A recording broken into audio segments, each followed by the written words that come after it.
একজন খুনের আসামির দেশ থেকে পালিয়ে যাওয়া। আসলে হ্যাঁ। এটাই হচ্ছে। আসলে না, সবকিছু না, না, না, সবাই না, না, না, করলেও না, দোষ জনাব তো হারুনুর রশিদ, পুলিশেরই হবে। জনাব হারুনুর রশিদ, দোষ পুলিশের। আপনার জন্য আমাদের সময় কমে যাচ্ছে। আপনার জন্য আমার একটা প্রশ্ন আছে। এটা আসলে দর্শকদের অনেকের প্রশ্ন যে জনাব হারুনুর রশিদ স্পেসিফিকলি আপনি এখানে আসছেন বলে প্রচুর দর্শক, এখন আমাদের 18,000-এর বেশি দর্শক দেখছেন। প্রচুর দর্শক বিভিন্ন রকম মতামত পাঠাচ্ছেন। আমি কমন একটা মত আপনাকে বলছি যে জনগণ বা যারা এখানে প্রশ্ন করছেন দেখছেন তারা জানতে চাইছেন দেশের বাইরে আপনার জমি জিরাত টাকা পয়সা সম্পত্তি এগুলি আছে কিনা, থাকলে সেগুলি কিরকম পরিমাণে, এবং থাকলে আমাদের সেগুলি বলবেন কিনা। অনেকের ধারণা আপনার কয়েকশো কোটি টাকা আছে, না, কেউ কেউ তো শোনেন, জোর শোনেন, দিয়ে বলেন শোনেন। মার্কিন যুক্তরাষ্ট্রে আপনার 100 কোটি টাকা সম্পদ রয়েছে। শোনেন, শোনেন। এটা তো আপনি আপনি খুব ভালো বাহিরে থাকেন। আপনি হুম, এটা ভালো বুঝেন। আমি যখন ২০১৮ সালে গাজীপুরের এসপি ছিলাম, হুম, তখন হঠাৎ করে একটা নিউজ আসলো কি যে হারুনের ওয়াইফ মার্কিন যুক্তরাষ্ট্রে ১৫২৩ কোটি টাকা এফবিআই এর হাতে আটক। হুম, তাহলে মার্কিন যুক্তরাষ্ট্রে এফবিআই এর হাতে আটক হলে বাংলাদেশের কনসুলার এম্বাসি থেকে শুরু করে বাংলাদেশের গোয়েন্দা সংস্থা কেউ জানবে না। হুম, শুধুমাত্র ওই লন্ডন ভিত্তিক একটা পত্রিকাই জানবে। হুম, আর আমার আমার বিষয় এটা হলো একটা কথা। আরেকটা বিষয় হচ্ছে সেখানে যদি সে তথ্য তার কারো থেকে থাকে, হুম। তারা স্পেসিফিক তো বলবে যে হারুনের আমেরিকাতে বা লন্ডনে ওই বাড়িটা হারুনের। আজ পর্যন্ত কি বলতে পারছে? কেউ না, আপনি বলতে পারে নাই। আপনি অনেক কিন্তু ওই স্মার্ট যে তাই ওই পারে যে নাই। ধারণা, কিন্তু নাও, আমি তো আমার বিরুদ্ধে বলছে ২০২৩ সালে হুম, ১৮ সালে নির্বাচনের পূর্ব মুহূর্তে যে হুম, হারুনের এত কোটি টাকার সম্পত্তি এফবিআই এর হাতে আটক। এফবিআই এর হাতে আটক, এফবিআই টা কি এটাও জানে না। আর হুম, আটক হলে কি হয়, আমি হারুন বাংলাদেশে তথ্য জানবে না। তাহলে আমি হারুন বাংলাদেশে বিভিন্ন জায়গায় চাকরি করছি। যদি আমেরিকাতে ১০ লক্ষ বাঙালি থাকে, একটা বাঙালি তো বলতে পারতো যে হুম, হারুন এই জায়গায় থাকে, এই বাড়িটা হারুনের। তাই কেউ জানতে পারলো না। এভাবে মন গড়া ভাবে অনেকে অনেক বক্তব্য দেয়। এই যেভাবে মন গড়া ভাবে বলে বেনজির সাহেবের সাথে আমার খুব দ্বন্দ্ব। হুম, যেভাবে বলে যে আমার বিভিন্ন বিষয়গুলিতে যখন আমি যখন দেখেন, আমি একটা কথা বলি আপনাকে বলি, আপনার সাথে আমার কথা হুম, হয়েছে হুম, কিছুদিন আগে যে আমি হল্যান্ডে গেলাম। এই হুম, কথাটা একটু কাইন্ডলি শুনেন আপনি। কিছুদিন আগে হল্যান্ডে গেলাম। হল্যান্ড থেকে আমি কিন্তু জার্মানে বার্লিনে গেলাম। হুম, কত তারিখ? সেখানে ২০ তারিখ গেলাম, ২১ তারিখ আমি বার্লিনে গেলাম। সেখানে ১৯ তারিখে নিউজ আসলো যে হারুন মার্কিন যুক্তরাষ্ট্রের সম্পত্তি পাহারা দিচ্ছে। এটা আপনি তো সাক্ষী যে হুম, আমি ১৯, ২০, ২১ কোথায় ছিলাম। রাইট। তাহলে এই যে মিডিয়াতে একটা পেজে লেখলো আমি মার্কিন যুক্তরাষ্ট্রে পাহারা দিচ্ছি, এটা কি মিথ্যা না? যে না, এইভাবে মন গড়া গল্প বলছে না? তো এই মন ওকে, গড়া ফাইন, গল্প বললেই তো ফাইন, হবে না। Fine, fine, fine, fine. আপনার বিদেশে কোনো টাকা আছে কিনা? সৌদি আরব, মালয়েশিয়া, আমেরিকা, ইউরোপ? আমার টাকা আমার টাকা যদি থাকেই, তা আমি হুম, তো বলবোই আমার টাকা নাই। ওকে। আওয়ামী লীগ ক্ষমতা থেকে চলে গেলে আপনাকে দেশ থেকে চলে যেতে হবে কিনা? বা দেশ থেকে আপনি চলে যাবেন কেন কিনা? আমি আমি আমি আমি বাংলাদেশের একজন পুলিশ কর্মকর্তা। আমি হুম, যোগ্যতার ভিত্তিতে বিসিএস পরীক্ষা দিয়ে পুলিশে এসেছি। হুম, আমি হুম, এই যাবৎ ফলে যতগুলি আমি আমি আমার চাকরিকালীন সময়ে হুম, আমি হুম, কখনো কোনো বিষয়ে আমি আমার আইনকে প্রাধান্য দিয়েছি। আমার সিআরপিসি, হুম, পিআরবি কে প্রাধান্য দিয়ে কাজ করেছি। আমি হুম, সাধারণ মানুষের পাশে থেকে কাজ করছি। আমাকে চলে যেতে হবে কেন? আমি হুম, আমার সঠিক কাজটাই করছি। সঠিক কাজটা করতে গিয়ে আমি সকলের মন জয় করতে পারি না। হয়তোবা। হুম, সে কারণে কেউ আমার প্রতি মনোক্ষুণ্ণ থাকতে পারে। বাট হুম। আমি কিন্তু আমার সঠিক কাজটাই করছি এবং মানুষকে প্রতিদিন আমি সেবা দিচ্ছি। আমি আজকে এই লাস্ট প্রশ্ন, যাবৎকালে ঢাকা লাস্ট শহরে প্রশ্ন, যত লাস্ট প্রশ্ন। আমরা, মানে আমি বলে না, বাংলাদেশের মানুষ, কামাল ভাই সাক্ষী দিবেন যে বাংলাদেশের মানুষ আপনি যখন এএসপি তখন থেকে আপনাকে সবাই জানেন, সবাই চেনেন, সবাই অনেক ক্ষমতাধর মনে করেন। বাংলাদেশে অনেক এসপি আছেন, আপনার ব্যাচেই হয়তো ৩০০ জন ছিলেন। ৩০০ জনের মধ্যে ২০০ জন এসপি হয়েছেন।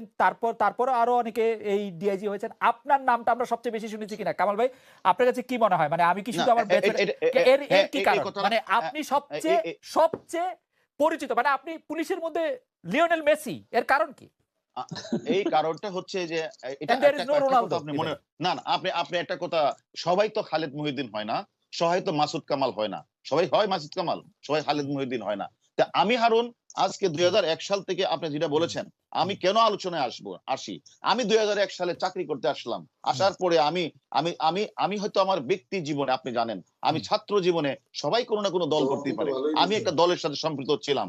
কিন্তু যখন আমি চাকরিতে আসলাম, আসার পরে আমার চাকরি থেকে আমাকে বিদায় করে দেওয়া হলো। আমার কি হুম, অপরাধ ছিল? আমি তো চাকরিটাই করতে পারলাম না। আমি ২০০৮ সালে আবার চাকরিতে আসার পরে আমি ঢাকা শহরে যতগুলি গুরুত্বপূর্ণ ঘটনা আছে, প্রত্যেকটি ঘটনার সাথে কোনো না কোনোভাবে আমি কাজ করেছি। হুম, কাজ হুম, করার কারণে আমি বিভিন্ন জায়গায় আমি আমার অবস্থান পরিষ্কার করেছি। মানুষ, আমি সাধারণ মানুষ, আমি খেতে খাওয়া মানুষ। আমার বাড়ি হলো গ্রামে। আমি হাওর থেকে এসেছি। যেহেতু হুম। হাওর থেকে এসেছি, আমি হাওরের জীবনযাত্রার সময় অবগত আছে। আমি ওকে। প্রত্যেকটা গরিব মানুষ থেকে শুরু করে সকলের সাথে আমি মিশি এবং আমি আমার কথাগুলি পরিষ্কারভাবে কথা বলি। যার কারণে যত বড় ঘটনা ঘটে, প্রত্যেকটি ঘটনার সাথে আমি আমি সম্পৃক্ত হই এবং আমি কাজ করার চেষ্টা করি। সে কাজটা করতে গিয়ে আমি অনেকেরই উপকার করেছি, আবার অনেক সময় কারো উপকার করতে গিয়ে আবার কারো ক্ষতিও হয়েছে, এবং এমনও আছে 30 বছর 40 বছরের ঘটনা যেগুলো নিষ্পত্তি হচ্ছে না, আমি সেই ঘটনাগুলো নিষ্পত্তি করার চেষ্টা করেছি। এমন সাবরিনা থেকে শুরু করে এমন শত শত ঘটনা আছে না যে আপনাকে ঘটনাগুলি আমি না কাজ আপনাকে করতে গিয়ে আমি সেই কাজগুলি করেছি, এবং করার কারণে সকল মানুষ আমার পক্ষে তো থাকবে না। তাহলে যে কাজ করে না তার কোনো শত্রু নেই। আমি মনে করি পুলিশে অনেকে কাজ করে, পুলিশে যারাই কাজ করেছে আমি শুধু একটা মানে আপনি কি বলতে চান যে মানে মানে বলতে চান মানে এটা কেমন কথা হলো? আপনার ব্যাচের মধ্যে আপনি শুধু কাজ করছেন বা বেশি কাজ করছেন? এটা অনেকে আছে ইন্ট্রোভার্ট, অনেকে এক্সট্রোভার্ট। আমি হয়তো কাজ করি, কাজ করে ওকে। অনেকের সাথে আমি মিশি। আর শেষ করি আমি জি, শেষ করি একটু। জি। আমি কাজ করি শুধু না। আমি একদিকে আমি পুলিশ সার্ভিসের জেনারেল সেক্রেটারি ছিলাম। আমি আমার জেলার প্রেসিডেন্ট ছিলাম অনেকদিন যাবত। এখনো আমি ৬ জেলার সেক্রেটারি দায়িত্ব পালন করছি। বিভিন্ন সামাজিক অনুষ্ঠানে আমি যোগদান করি। আপনি কি বর্তমান মহামান্য রাষ্ট্রপতির লোক? আপনি ভালো কথা বলেছেন। আপনি একটা ভালো কথা বলেছেন। মহামান্য যে বর্তমান রাষ্ট্রপতি, জি। উনার বাড়ি হলো আমার গ্রামের পাশের গ্রাম। ওকে। ওনাকে আমরা বারবার ভোট দিয়ে নির্বাচিত করি। হুম। উনি পাশে একজন এমপি। উনি হুম। আমার কাছে রাষ্ট্রপতি না। উনি আমার কাছে আমার একজন প্রতিবেশী। উনি হুম। আমার কাছে একজন এমপি। উনি হুম। আমার কাছে আমার অভিভাবক। সে অভিভাবক হিসাবে উনি আমাদেরকে চিনে। এই হুম। চিনাটা তো কোনো অপরাধ না। উনি রাইট। আমাকে চিনে, আমাদেরকে হুম। এলাকার উনার একজন ভোটার হিসাবে উনি আমাকে চিনেন, আমাদের হুম। বাড়িঘরের সবাইকে চিনেন। সেই হিসাবে যেটুকু যদি একটা রাষ্ট্রপতির বাড়ি যদি রাজশাহী হতো, একটা হুম। রাষ্ট্রপতির বাড়ি যদি সিলেট হতো, সেটা আমার সাথে তো অয়েল কানেকশন হতো না। যেহেতু হুম। উনার বাড়ি আমার পাশের গ্রাম, এখন উনি একজন বাংলাদেশের মহামান্য রাষ্ট্রপতি। উনি রাষ্ট্রপতি তো পরে হয়েছেন। কিন্তু উনার সাথে আমরা সবসময় ওকে। এমপি নির্বাচন শুরু করে সবসময় ছিলাম। সেই কারণে ওকে। উনি আমাদের ভালো আমা জানেন, আমা ভালো আমার চিনেন। মনে হয় যে আমরা জনাব হারুনুর রশিদকে অনেক ধন্যবাদ দিতে পারি। এই মুহূর্তে ১০,০০০ এর বেশি লোকজন আমাদেরকে দেখছেন। তো তাদের মধ্যে মানে আমি তো আপনাদের কথা শুনতে একটু মন্তব্য দেখছি। অনেকেই এই মন্তব্য করছেন। আ আ জনাব হারুনুর রশিদ আর আমি একই সঙ্গে বিশ্ববিদ্যালয়ে পড়েছি। আমরা একই সঙ্গে কিছুদিন সরকারি চাকরি করেছি। আমি ফিরে এসেছি। সুতরাং হারুনুর রশিদ আমার এক ধরনের বন্ধুও বটেন। সেই জায়গা থেকে আমি আসলে স্বাধীনতা নিয়ে জনাব মোহাম্মদ হারুনুর রশিদ আপনাকে এই প্রশ্নটি আমি করতেই চাই। সাবেক পুলিশ প্রধান জনাব বেনজির আহমেদের সাথে আপনার পার্সোনাল দ্বন্দ্বের কথা পাবলিক পারসেপশনে এসেছে। যে সাবেক পুলিশ প্রধান জনাব বেনজির আহমেদের টাকা বা বেনজির আহমেদের জোগাড় করে দেওয়া টাকা নিয়ে আসলে দুবাইতে এই ব্যবসা হচ্ছে কিনা সেটি নিয়ে প্রশ্ন এসেছে। আপনি ডিবি প্রধান হওয়ার পরে এই বিষয়টিকে আপনি তুলেছেন এবং আপনার মাধ্যমেই আসলে মিডিয়া এই কথাগুলি পেয়েছে, যেটিকে আমরা আইন শৃঙ্খলা রক্ষাকারী বাহিনীর একটি সূত্র বলছে পুলিশের সাবেক একজন ঊর্ধ্বতন কর্মকর্তার টাকায় দুবাইয়ে সোনার ব্যবসা শুরু করেন রবিউল ইসলাম। আপনি যদি মানে কামাল ভাই প্রশ্নটি তুলেছেন, আমি একটু পরিষ্কার করে বললাম, আপনি যদি একটু বলেন আমাদেরকে। কামাল ভাই যে কথাগুলি বলেছেন, সে একটা বলছেন যে ধারণাগত কথা বলেছেন। আসলে কারোর সম্পর্কে বলতে গেলে একটা পারফেক্ট একটা পরিপূর্ণ একটা তত্ত্ব নিয়ে বললেই ভালো হতো। আরেকটা কথা আপনাকে পরিষ্কার বলি, আমাদের যে কথাটি আপনি এখন প্রশ্নটা করেছেন, আমি একটা ক্ষুদ্র মানুষ। আমি যখন ডিসি তেজগাঁ এসপি, তখন বেনজির সাহেব হলো ইন্সপেক্টর জেনারেল পুলিশ। তখন আমিও দেখেছি যে বিভিন্ন বাহির থেকে বিভিন্ন নাগরিক পেজ বিভিন্ন জায়গা থেকে তারা বলতো এটা আসলে এক ধরনের গল্প, যে গল্পটা পুলিশের সাথে পুলিশের কথা বললে বেশি মানুষ দেখবে, ভিউয়ার বেশি হবে, এই কারণে এই কথাগুলি বলে। তাহলে আমার মতো একটা ক্ষুদ্র অফিসার এসপির সাথে একজন ইন্সপেক্টর জেনারেলের কোনো দ্বন্দ্ব দ্বিমত থাকতেই পারে না। এটা সম্পূর্ণ একটা একটা মিথ্যা কিন্তু বানোয়াট প্ররোচনা। কিন্তু আমি শেষ করি আমি শুধু একটা কথা বলি, আইজি সাহেব আর এসপি সাহেবের মধ্যে দূরত্বটা এত বেশি যে গল্প বানানোর জন্য এটা আসলে উপযুক্ত গল্প না। কিছু না থাকলে সেটা আসলে উপযুক্ত গল্প না, উপযুক্ত গল্প না। তারপরেও যারা এটা বলেন তারা কিন্তু না বুঝে না জেনেই বলেন। আমার সাথে যে আমাদের যে ইন্সপেক্টর জেনারেল পুলিশ ছিলেন, উনার আমলেই আমি জয়েন্ট কমিশনার ডিবি হয়েছি। উনার আমলেই আমি ডিআইজি হয়েছি এবং ডিবির এডিশনাল কমিশনার ডিবি হয়েছি। তাহলে উনার সাথে আমার কোনো বিষয়ে যদি কোনো দ্বিমত থাকতো, তাহলে কোনোদিন মানে একটা ইন্সপেক্টর জেনারেলের ক্ষমতা অনেক, আপনি জানেন, সেখানে আমি এতগুলি আমি এত মানে পদোন্নতি পেতাম না। আসলে ছোট্ট করে একটু বলতে পারি, এমন কি হতে পারে ব্রাদার যে আপনি আসলে ইন্সপেক্টর জেনারেল অফ পুলিশের চেয়েও আরো অনেক বড় লোকের না এই ধরনের ক্ষমতা আমি ইউজ করি না বলেই আমি এখন সারা বাংলাদেশে যে আমি কাজ করি, আমার কাছে একদম ক্ষেতের কৃষক থেকে মজুর থেকে শুরু করে সবাই আমার কাছে আসে। আমি সকলের সাথেই কথা বলি এবং আপনি যেখানেই যাবেন ঢাকা শহরে আমি আমাদের যদি স্বরাষ্ট্রমন্ত্রী মহোদয়ের সাথে কথা বলেন, যেখানেই বলেন সেখানে মানুষ বলে এবং আমার এই কাজটা ডিবিকে দেন, হারুনকে দেন, অর্থাৎ আমরা একটা আস্থার জায়গায় পরিণত হয়েছে ডিবি। আমরা সেই কারণে আমরা কাজগুলি করি। এই ঘটনা পত্রপত্রিকায় জানাজানি হওয়ার পর আপনাকে উদ্ধৃত করে পত্রপত্রিকায় লেখা হয়েছে সাকিব আল হাসান জানা সত্ত্বেও দুবাইতে গিয়েছেন, বা আপনারা সাকিব আল হাসানকে জানানোর পরও তিনি দুবাইতে গিয়েছেন। আপনারা সাকিব আল হাসানকে কিভাবে জানিয়েছেন যে এইখানে যায়েন না? এটা মানে মানে এটা এটা কিরকম আমাদের যদি আমরা আমরা বিভিন্ন সূত্রের মাধ্যমে তাকে জানিয়েছি, সে বিষয়টা জেনেছেন। পাশাপাশি আপনি বলেছেন 3 দিন যাবত সারা বাংলাদেশের ফেসবুক, টুইটার থেকে শুরু করে ইউটিউব থেকে শুরু করে তোলপাড়। তোলপাড় হোক, আমি জানতে চাইছি যে আপনি এখানে বলেছেন, আপনাকে আমি উদ্ধৃত করছি, তারা সেখানে হাজির হয়েছেন এবং জানার পরও মানে আমরা তাদেরকে অবগত করার পর, আপনি সাকিব আল হাসানকে উদ্দেশ্য করে বলেছেন আমরা তাদেরকে অবগত করার পরও তারা দুবাই গিয়ে আরব খানে, আপনারা কি জানিয়েছেন? মানে তাকে জানিয়েছেন কিনা? আমরা তাদেরকে বিভিন্ন সোর্সের মাধ্যমে জানিয়েছি এবং তারা অবগত হয়েছে। আপনি সরাসরি জানান কেন? পরেও জনাব হারুন রশিদ, আপনি সরাসরি জানান কেন? না, আমি তাকে কিভাবে জানাবো? আমি তার প্রিয় লোকজনের মাধ্যমে তাকে জানিয়েছি। কেন? মানে সরাসরি এটাই তো আমরা মানে আপনার অফিস, যে কথাটা বলছেন, মানে আপনার অফিস কেন সরাসরি জানা নাই? মানে আপনি তো বহু লোকজন। আমরা তো একটা শুনে আপনি যে কথাটা বলছেন, সে দুবাই যাবে, সেখানে সে এড দিচ্ছে। আমি তার সোর্সের মাধ্যমে তাকে জানিয়েছি, তারপরও সে গিয়েছে। আমি সেটাতে বলছি যে সে যে গিয়েছে সেটাকে আমরা এক ধরনের নৈতিকতার বলে আমরা তাকে একটা অপরাধ মনে করছি। যে সেখানে একটা হারবারিং একটা আমাদের পেনাল কোডে একটা বিষয় আছে যে আসলে কেউ একজন কাউকে টাকা দিয়ে সহায়তা করে, কেউ তাকে আশ্রয় প্রশ্রয় দিয়ে সহায়তা করে, কেউ তাকে নৈতিকতা দিয়ে প্রশ্রয় দিয়ে থাকে।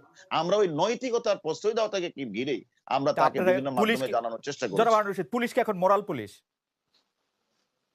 হ্যাঁ, আমি তো মনে করি বাংলাদেশ পুলিশ এখন অনেক নৈতিকতা পুলিশের দিকে যাচ্ছে। আপনি পিআরবির কোন জায়গা থেকে আপনি নৈতিকতা মানুষকে, আপনি যেমন আপনি জানেন, শুনেন আমি আপনাকে বলি, আমাদের পেনাল কোডের একটি সুস্পষ্ট ধারা আছে, হারবারিং মানে আশ্রয় প্রশ্রয় দেওয়া একটা ধারা আছে সেখানে। এটাকে আমরা মনে করি যে এটা এক ধরনের হারবারিং। সে একটা লোক, আপনি বাংলাদেশ থেকে শুধু পুলিশ অফিসার না, সে একটা বাংলাদেশের নাগরিককে সে হত্যা করেছে। হত্যা করে সে বাংলাদেশকে ত্যাগ করে সে আরেকটি দেশের পাসপোর্ট নিয়ে সে ইন্ডিয়াতে দুবাইয়ে চলে গিয়েছে। সে দুবাইয়ে গিয়ে সে এত বড় একটা স্বর্ণের ব্যবসা সে উদ্বোধন করতে যাচ্ছে। সেখানে আমাদের বাংলাদেশের লক্ষ লক্ষ মানুষের অত্যন্ত প্রিয় লোক হলো সাকিব আল হাসান। সাকিব আল হাসানকে বাংলাদেশের অনেক ম্যাক্সিমাম লোকই পছন্দ করে। তার সে ক্রিকেটার, তার মতো লোককে আমরা গর্ববোধ করি। এমন একটা লোক যখন এরকম একটা খুনি, সেটা তো আপনার দাবি, আপনার দাবি যে উনি খুনি, এটা প্রমাণও হয় নাই, কিছু হয় নাই, উনি সেই লোক কিনা সেটা প্রমাণ করা বহুত বাকি। যার নামে বাংলাদেশে 12 থেকে 14টি ওয়ারেন্ট আছে অবৈধ অস্ত্র মামলা, যার নামে চার্জশিট দেওয়া হয়েছে, সে একজন পুলিশ অফিসার না, সে বাংলাদেশের এক নাগরিককে সে হত্যা করেছে। তারপরেও যদি কেউ বলে যে এটা সে সুস্পষ্টভাবে সে খুনি কিনা সে জানে না, তাহলে এটা তো অনাকাঙ্ক্ষিত না। এটা তো পুলিশের সরাসরি সহায়তা ছাড়া, পুলিশের সরাসরি ইনভলভমেন্ট ছাড়া এটা সম্ভব না। আমি চাকরি না করলেও একটু আমি বুঝি এর পুলিশ ইনভলভ না থাকলে এটা সম্ভব না, ইম্পসিবল।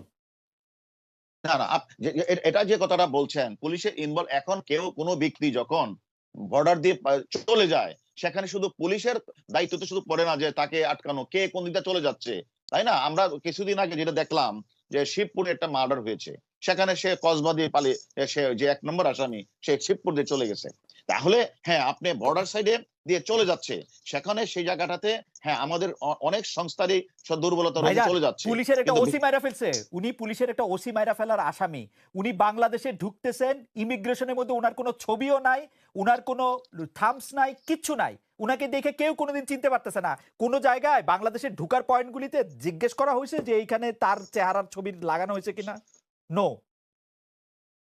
না, এখন একটা মানুষ যখন ইন্ডিয়ান পাসপোর্ট নিয়ে ফেলে তখন আসলে তাকে ইন্ডিয়ান পাসপোর্ট দেখার পরেই আসলে সেভাবে তাকে আসলে সেবার আমাদের বাংলাদেশের অপরাধীদের ইন্ডিয়ান পাসপোর্টটা প্রথম না তো, বাংলাদেশিরা যে ইন্ডিয়ান পাসপোর্ট নেয় হারুন ভাই, আমরা যখন ছাত্র তখন থেকে নিত, আমরা যখন ছাত্র হই হ্যাঁ তখন নিচ্ছে, থেকে নিত। আমি তো এটাই বলছি, যখন নিয়ে নিচ্ছে আমাদের দেশে কিন্তু এই আপনার একটা ধরনের ক্রিমিনালের প্রযুক্তিগত এখন একটা ক্রিমিনালের একটা মার্কশট থাকবে না আপনার বন্দরগুলিতে?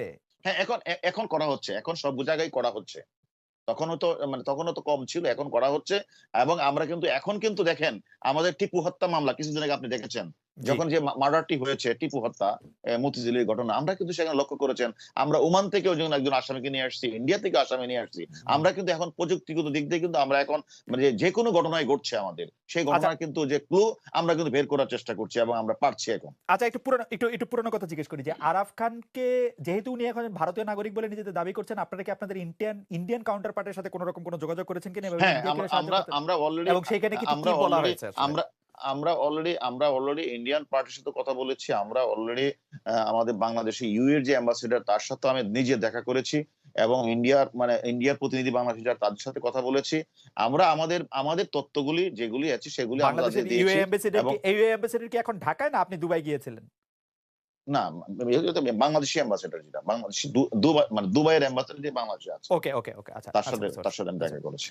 আচ্ছা আচ্ছা, এবং ইন্ডিয়ান কাউন্টার পার্টদের সাথে আপনি কথা বলেছেন, ইন্ডিয়ানরা কি জানিয়েছেন হ্যাঁ, বা মানে হ্যাঁ, আমি নিজেদেরকে জানিয়েছি, তাদের তথ্য হুম, দিয়েছি, তারা বিষয়টা দেখছেন এবং সবাই দেখছেন বিষয়টা, জানাজানি হওয়ার পর সবাই দেখছেন। কিন্তু আমরা আমাদের কাজটা করছি, এবং আচ্ছা। ইন্টারপোলকে আমরা অবহিত করেছি। আরেকটা জিনিস হচ্ছে যে আহ, আহ, কামাল ভাই আরেকটি প্রসঙ্গ এটার মধ্যে তুলেছিলেন যে অভিযোগ কিভাবে দেওয়া হবে। আপনি বলেছেন যে এটা আসলে নানা ধরনের সংস্থা এখানে আছে, তাদের এখানের মধ্যে দায় দায়িত্বের মধ্যে এটি আছে। আমরা একটি সরল প্রশ্ন, দর্শকদের মধ্যে অনেকেই প্রশ্ন করছেন যে আমরা এখন প্রায়ই দেখছি দুবাইয়ের একটি নতুন নীতিমালা বা আইনের আলোকে বাংলাদেশ থেকে বহু লোক সেইখানে বড় হলে স্বর্ণের ব্যবসা, ছোট হলে রেস্টুরেন্ট ব্যবসা, মাঝারি হচ্ছে কি রিয়েল এস্টেটের ব্যবসা, সেগুলি করার জন্য আসলে টাকা অ্যাপার্টমেন্ট নিয়ে ব্যবসা। যাচ্ছেন, অ্যাপার্টমেন্ট ব্যবসা। সেগুলির ক্ষেত্রে আপনারা কি করছেন সেটা দর্শকরা অনেকে জানতে চাইছেন। কামাল ভাইয়ের কথার সূত্র ধরে আমি দর্শকদের না, আমরা তো এটা তো আপনারা আমি কিছু বলছি করছেন কিনা, আপনাকে, আপনারা কিছু করছেন? আমাদের এটা দায়িত্বটা তো আমাদের সকলেরই। আমাদের পার্ট থেকে তো আমরা যতটুকু তথ্য পাচ্ছি, তথ্যপত্র সংগ্রহ করছি, আমাদের খোঁজ খবর নিচ্ছি এবং আমরা বিভিন্ন সময়, আপনারা লক্ষ্য করেছেন, আমরা বিভিন্ন জায়গায় অভিযানও পরিচালনা করি। হুন্ডি টাকার বিরুদ্ধে কোনো অভিযান হলে সেটাও আমরা অভিযান করি। আমরা বিষয়গুলি আমাদের পার্ট থেকে যতটুকু সম্ভব এতটুকু আমরা দেখছি। এছাড়া আমি মনে করি যে একটা বিশাল বড় বিষয়, বিশাল এটাকে এই যে আপনি যে কথাটা বলছেন যে মালয়েশিয়া টাকা নিয়ে যাচ্ছে, তারপর দুবাই টাকা নিয়ে যাচ্ছে, আমেরিকাতে টাকা নিয়ে যাচ্ছে, বিভিন্ন এই যে এটা আসলে সামগ্রিকভাবে দেশের আমরা মনে করি সবাইকে এগিয়ে আসতে হবে বিষয়টার জন্য। না হলে আস্তে আস্তে তো তারা না মনে করেছে এটা কোনো না বিষয় না। না সবাই এই যে দুবাই টাকা নিয়ে আমরা আমরা নিজেরা তো দেখি, না আমরা আমরা নিজেরা যখন যাই সেখানে গিয়ে দেখি যে আমাদের বহু বড় বড় ব্যবসায়ীরা আমরা সেখানে অ্যাপার্টমেন্ট ব্যবসা করছেন, হোটেল ব্যবসা করছেন, আমরা দেখি। আমরা সবাই আগে আসলেও হবে না? আপনারা যদি পেছনে থাকেন, আপনারা যদি সামনে থাকেন, আমরা আগে আসতে সেটাতে কোনো অসুবিধা নাই। অবশ্যই ব্রা- অবশ্যই আপনাদের যে কোনো সহযোগিতায় বাংলাদেশ পুলিশ কিন্তু আগিয়ে আসছে। আপনারা আমাদের যে কোনো তথ্য দেন এবং এটাও আপনাকে গ্যারান্টি দিচ্ছি, যদি কোনো পুলিশ কর্মকর্তা এই আরাফ খানের পিছনে থেকে থাকে, অবসরপ্রাপ্ত কর্মকর্তার নাম যদি আপনাদের কাছে কোনো তথ্য প্রমাণ থাকে, সেটাও আমরা তাহলে ইনশাআল্লাহ তথ্য বের করবো। সে নামটা আমাদেরকে কানে কানে বলে দিয়ে আমরা আবার সেই তথ্য আপনাকে